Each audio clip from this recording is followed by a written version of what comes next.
అందరికీ నమస్కారం. ధనుర్మాసంలో అంటే మార్గశిర మాసంలో వేసే గీతల ముగ్గులు లేదా నెలగంట ముగ్గులు వేయడం అనేది ఒక సాంప్రదాయం.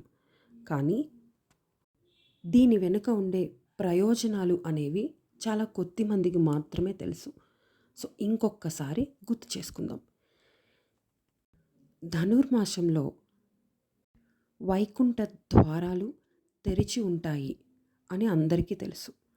కాబట్టి ఇది లక్ష్మీదేవికి, విష్ణుమూర్తికి ఇష్టమైన కాలమని ఒక నమ్మకం. సో తెల్లవారుజామునే లేచి ఇంటి ముందు పేడతో కల్లాపు జల్లి, బియ్యపు పిండితో ముగ్గులు పెట్టి, గొబ్బెమ్మలు పెట్టి, పువ్వులు, పసుపు, కుంకుమలు వేయటం ద్వారా ఇంటి లోపలికి ఒక సానుకూలమైన ఎనర్జీ అనేది వస్తుంది అనేది ఒక నమ్మకం.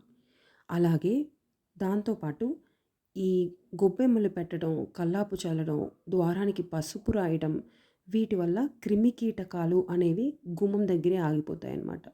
అవి వెనక్కి తిరిగి వెళ్ళి మన ఇంట్లోకి ఏ జబ్బులు, ఏ రకమైన ప్రమాదాలకి లోనవ్వకుండా ఉంటాము అనేది ఒక నమ్మకం. అలాగే వీటి వల్ల ఇంకొక ఉపయోగం కూడా ఉంది. ఈ ముగ్గులు వేయడం వల్ల ఆడవాళ్ళకి మెదడుకి ఒక ఎక్సర్సైజ్ లాంటిది. అంటే ముగ్గులు గుర్తుపెట్టుకోవడం, గీతలు గీయటం, వాటిని కలపటం, ఇదంతా కూడా అల్జీమర్స్ కానీ లేదంటే మతిమరుపు కానీ వయసు పెరిగే కొద్దీ వచ్చే ప్రాబ్లమ్స్ అనేవి తగ్గటం అనేది చాలా వరకు మనకి ఉపయోగపడతాయి. అలాగే ఈ ముగ్గులకి ఉండే ఆధ్యాత్మిక ప్రాముఖ్యము ఈ కాలానికి కానీ చూసుకుంటే, విష్ణువు పూజలు, లక్ష్మీదేవి పూజలు చేసే ఈ కాలంలో ఈ ముగ్గులను వేయడం అనేది చాలా చాలా చాలా ప్రాముఖ్యమైనది. తిరుమలలో సుప్రభాతం బదులు తిరుప్పావై గానం చేస్తారంట ఈ కాలంలో. ఇది అంత ప్రాముఖ్యమైన కాలం. మరి ఇంత ప్రాముఖ్యమైన కాలంలో ఇంత ప్రాముఖ్యమైన ముగ్గులు వేయటం అనేది చాలా చాలా ముఖ్యమైన భాగం అని నేను భావిస్తాను.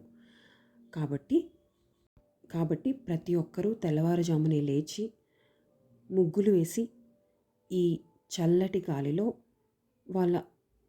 వాళ్ళకు కావలసిన ఆరోగ్య ప్రయోజనాలు, అలాగే సూర్యుడి యొక్క వెలుతురు అన్నీ పొందుతూ ఆరోగ్యంగా సంతోషంగా ఉండాలి అని భావిస్తూ సెలవు తీసుకుంటున్నాను.